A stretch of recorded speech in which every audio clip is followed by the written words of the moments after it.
Hello, welcome back to my channel. It's Diva Divine Light, and I'm going to present to you Surviving R. Kelly Behind Closed Doors, a page that I found on Instagram, the R. Kelly Saga page. Here's a little interview with Suzette Mayweather, one of the twins who were labeled as a handler, and also a little clip talking about Stockholm Syndrome. Enjoy the show. I was saying to you, because most of that stuff is bullshit. It's bullshit. I'm just telling you whatever they're telling you. For whatever reason, they are amused by me. Next their day, then I don't know what to say. I don't know what it is about me. Because I promise you, I ain't thinking about nobody. Here's why. Please find out, because number one, no, I was not on Lifetime. Was I invited to do Lifetime? Yes, I was. Will I ever do Lifetime? No, I will not. Will I ever do any other media outlet? No, I will not. Will I ever do my own story? Maybe. But guess what? That's because I will choose to be the dictator of my narrative. I'm not going to let nobody just put anything in my mouth or edit what I say to benefit them. No, I'm not. And to be honest with you, I'm not that girl that really even cares to get on nobody's TV to say or tell anything about R. Kelly or any other entertainer. That's not my style. You know, even as any friend, whether they are celebrity or not, when somebody confides in me, know that it ain't going nowhere else. It's not going anywhere else. And as far as that page with Jocelyn, or that book or whatever she's doing, I don't think it's Jocelyn. When I read the first couple of sentences, I didn't read that bullshit because it's not true. Tasha K, from parents who are upset that I won't talk to them, so then say that I'm this, that, or the other. And Tasha K, before doing her research, buying to the bullshit. And then now here we got somebody else. I'm so over it. Please keep Floyd's name out of bullshit. Not the Rob I know. You know, Rob, I don't know Rob the monster. I don't. But what I do know is that Rob has his issues. Now, how he treats his women is not how he treats his friends and his staff. I honestly don't know everything that goes on with Rob and his women. And people think, because another term that was put out there on Tasha K, we're enablers. No, we're not.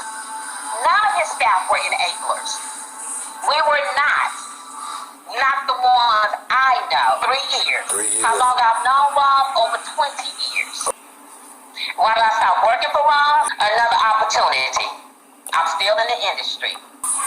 Because the time will come. And I haven't spoken out because all these, you know, the bloggers, the parents, the lives. Okay, so, you know, I'm like, okay, I will sit back, let them say what they want to say, let them say what they need to say, and when the time is right, most of us are coming out. What's considered wrongdoing? Are they talking about with the girls? And what? No. I know, not all of them, no. I don't know anyone that was on Lifetime. No one that was on Lifetime. Of what? Of the charges with that he's been accused, that he's been charged with now. His thing is Rob always told me about that videotape of the 14-year-old, because I never watched that tape. I didn't want to watch no grown-ass man having sex with a 14-year-old girl. So when I asked him if it was him, he told me no. I thought that it's him now, then yes, he's guilty. If it shows that it's him, then he's guilty. If it shows that he's not, then he's innocent. I don't know if Rob did that, because Rob has always told us it was not him. And I've never seen the tape say to do us. Or whatever they need. I don't know. I don't know what's going to happen with that. So it's really hard to answer that question. I'm not sure about that because I'm in a different field now. No, he's not holding him. I think he does. You know what? I don't want to answer that question because when Derek Johnson answered that question, it didn't come across well. So let me just say, you know, I don't want to answer that question. I don't know them, and no, I'm not. Despite the brutality of the captivity, a strange bond often forms between victim and abuser. It's a shocking psychological phenomenon known as the Stockholm Syndrome. You often hear about the Stockholm Syndrome, where the individual begins to feel a sense of connectedness to the perpetrator, the abductor. The relationship between the abductor and the victim is a complicated one. The victim perhaps develops a sense of attachment, connection, relationship to the abductor. Often that's adaptational, in the sense that they want to survive as long as possible in order to potentially escape. But even though after they're apprehended, they may present a very empathic presentation of the perpetrator, the abductor, to the police, to law enforcement. The kidnapper, although they've been very cruel and very controlling of the victim, can act like they're apologetic, but I don't believe they truly are. She said she saw how lonely and scared the man actually was. That he was a poor soul. The Stockholm Syndrome got its name from a 1973 bank robbery in Stockholm, Sweden. Stockholm Syndrome is a term coined after some people in a bank robbery were held for a few days under extreme situations, and they eventually became sympathetic with the bank robbers. And that sense of developing a sympathy or empathy with the kidnapper is part of what we call the Stockholm Syndrome. In some cases, compliance is not the Stockholm Syndrome at all, but simply a strategy to survive. J.C. Dugard knew if she didn't adapt to what Philip Garrido wanted from her, that she might not live, that she certainly wouldn't be treated very well. So she adapted and did what she had to do.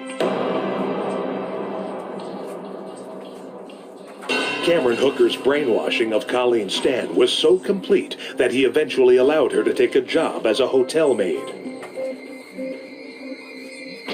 She dutifully returned home every night. One of the things that happens over these long-term abductions is that there's an evolution of the relationship. Cameron Hooker took Colleen Stan to be his sex slave, but after 7 years of successful captivity, he contemplated promoting her to second wife and then recruiting an entire additional army of sex slaves.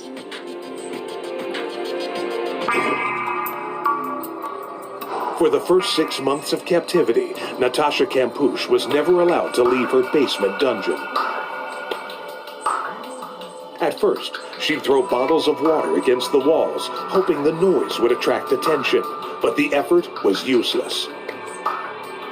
Gradually, over the years, Perklappel allowed her more and more freedom.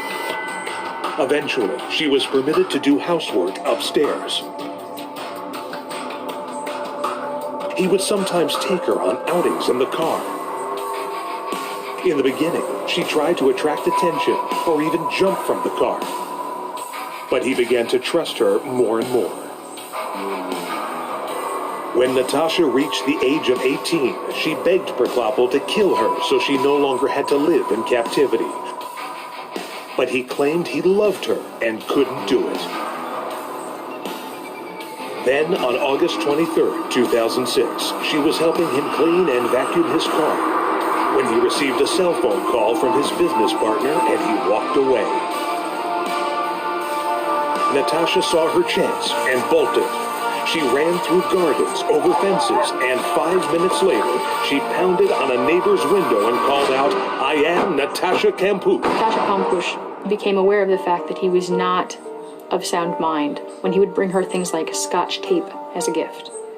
And for days on end, he would give her nothing more than a single carrot to eat. Thank you for watching.